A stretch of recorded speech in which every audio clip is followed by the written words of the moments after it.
Langsung saja, video ini membahas bagaimana caranya membentuk ungkapan dalam bahasa Jepang untuk mengizinkan dan melarang. Kita akan mempelajari bagaimana caranya menggunakan i yang berarti baik.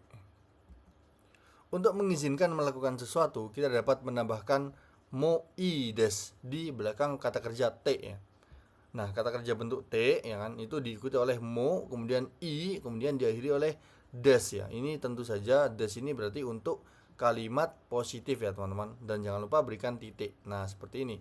Gitu ya. Seperti itu. Baik, contohnya ya. Tabete mo ii desu ya. Tabete mo ii desu ya. Tabete berarti makan ya. Tapi ini kata kerja bentuk T ya, teman-teman. Nah, bentuk dasarnya adalah taberu. Bentuk T-nya adalah tabete. Nah, kemudian tambahkan mo ii desu gitu. Tabete mo ii desu. Kamu bisa atau boleh makan itu. Nah, seperti ini proses pembentukannya ya. Taberu, makan, bentuk T-nya adalah tabete. Kemudian untuk mempersilahkan menjadi tabete mo ii desu. Berikutnya, asonde mo ii desu. Kamu bisa atau boleh bermain. Akarnya adalah dari asobu yang berarti bermain. Bentuk T-nya adalah asonde ya. Kemudian untuk mengizinkan, untuk menyatakan kebolehan untuk bermain, maka tambahkan mo ii desu di belakangnya sehingga menjadi asonde mo ii desu. Seperti itu. Untuk menanyakan apakah sesuatu itu baik untuk dilakukan, cukup tambahkan ka di akhir kalimat. Strukturnya masih sama seperti tadi, namun belakangnya tinggal tambahkan akhiran ka yang menyatakan pertanyaan ya. Dan jangan lupa titik. Tabete mo ii desu ka? Nah, untuk mengizinkan tadi tinggal katakan tabete mo ii desu gitu kan. Nah, sekarang kita tambahkan ka di belakangnya sehingga menjadi bolehkah saya makan gitu atau bolehkah saya memakannya seperti itu.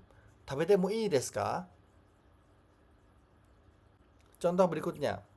Asonde mo ii desu ka? Nah, asonde ya, bentuk T dari asobu yang berarti bermain. Mo ii desu, boleh. Ka ya ini menjadi ekspresi pertanyaan. Asonde mo ii desu ka? Bolehkah saya bermain? Lalu berikut adalah contohnya dalam percakapan antara murid dan guru. Murid seito, guru kyoshi. Ini profesinya ya maksudnya ya. Profesi seorang guru gitu.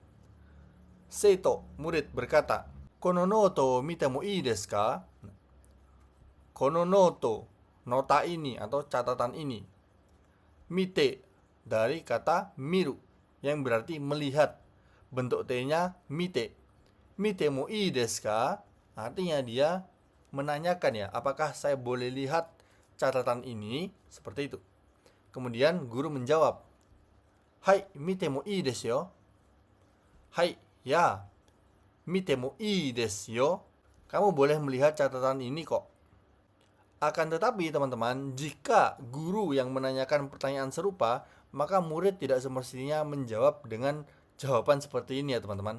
Berikut adalah contoh kasusnya. Guru Kiyoshi menanyakan, "Kono noto mite mo ii desu ka?" Nah, kemudian murid semestinya menjawab, "Hai, douzo." Nah, silakan seperti itu. Oh ya, silakan. Nah, murid mempersilakan gitu. Jadi bukan dengan, "Oh ya, kamu boleh melihat catatan ini," gitu. Bukan ya. Langsung saja katakan douzo seperti itu. Ini hubungannya dengan tingkat kesopanan, dengan hierarki. Kemudian berikutnya adalah bagaimana membentuk ungkapan untuk menyatakan jangan.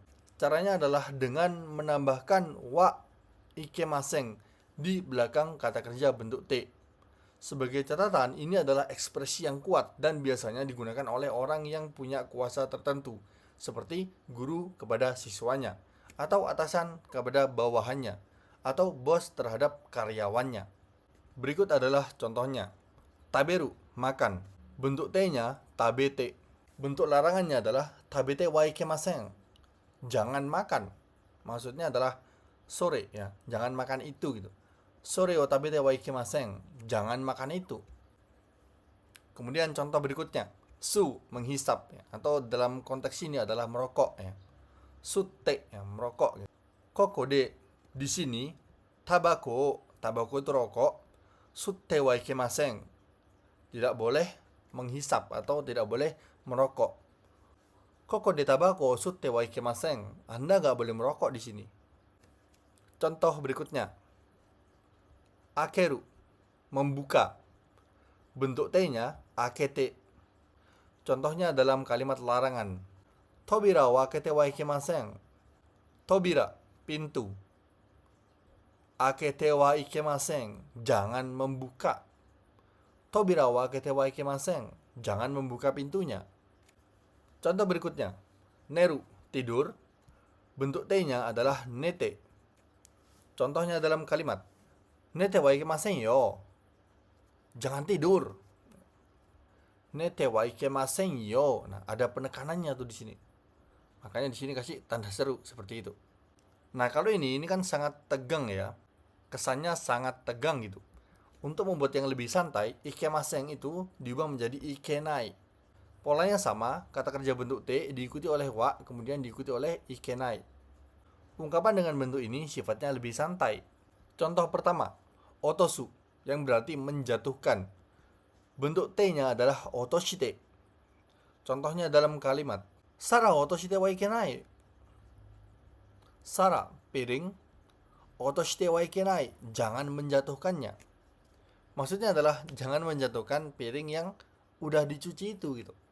Ya memang dalam kalimat ini nggak secara eksplisit ya disebutkan bahwa piringnya itu adalah piring yang baru dicuci gitu kan. Tapi intinya adalah kalimat ini ya dalam konteks ini dia menerangkan cucian piring gitu. Maksudnya adalah piring yang baru dicuci itu gitu.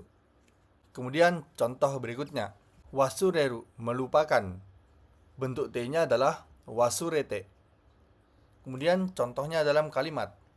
Serizawa, jibun no namae wa wasureta ikenai yo. Serizawa, nama orang, Serizawa. Jibun no namae, namanya sendiri. Wasurete wa ikenai yo. Jangan lupain, jangan melupakan. Serizawa, jibun no namae wa wasureta wa ikenai yo. Serizawa, lu jangan ngelupain nama lu sendiri. Seperti itu. Well, itu tadi adalah tentang mengizinkan dan melarang dalam bahasa Jepang. Semoga bermanfaat.